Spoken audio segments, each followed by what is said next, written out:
Est-ce que tu t'es déjà posé la question à savoir, pour toi, qu'est-ce que ça veut dire le confort quand on parle de vêtements? Est-ce que c'est physique, psychologique ou ben ça peut être un mélange des deux? Je vais te donner les définitions, puis ensuite tu détermineras qu'est-ce que ça veut dire pour toi le confort.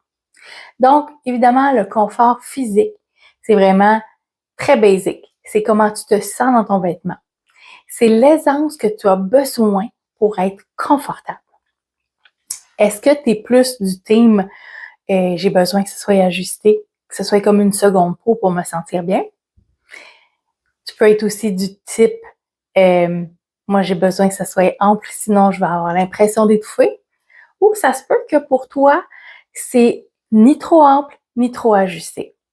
C'est à toi de déterminer quel est le degré d'aisance que tu as besoin pour te sentir bien quand tu portes ton vêtement. Au niveau du confort psychologique, on parle encore de comment tu te sens dans ton vêtement, mais là, c'est plus subtil parce qu'on joue avec les émotions. Est-ce que tu as vraiment l'impression d'habiter ton vêtement quand tu le portes, qui t'appartient? Ou au contraire, tu as plus l'impression d'être déguisé, de porter les vêtements de quelqu'un d'autre? Ça arrive ça quelquefois qu'il y ait un décalage entre les deux.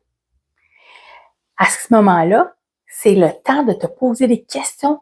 Qu'est-ce que tu pourrais améliorer pour que justement tu te sentes mieux dans ton vêtement et que tu as l'impression qu'il t'appartient? Pose-toi la question, est-ce que je porte ce vêtement-là pour plaire à quelqu'un? Est-ce que c'est parce que je pense que c'est ce qu'on attend de moi que je porte? Est-ce que c'est une façon de te présenter au monde pour que tu montres ton autorité, que tu démontres tes compétences? Donc, c'est tous des petits détails auxquels tu peux t'attarder et réfléchir pour savoir et déterminer quel est ton niveau de confort psychologique. Moi, je te dirais que dans un monde idéal, il faudrait que dans le même vêtement, tu retrouves autant le confort physique que le confort psychologique, parce que sinon, évidemment, tu sentiras jamais que tu es totalement toi-même et que tu es groundé, que tu peux faire de grandes choses en étant toi-même dans la meilleure version possible.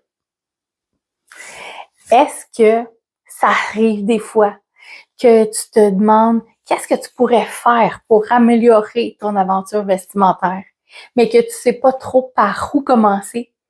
Ben déjà, tu peux m'écrire et on peut en jaser.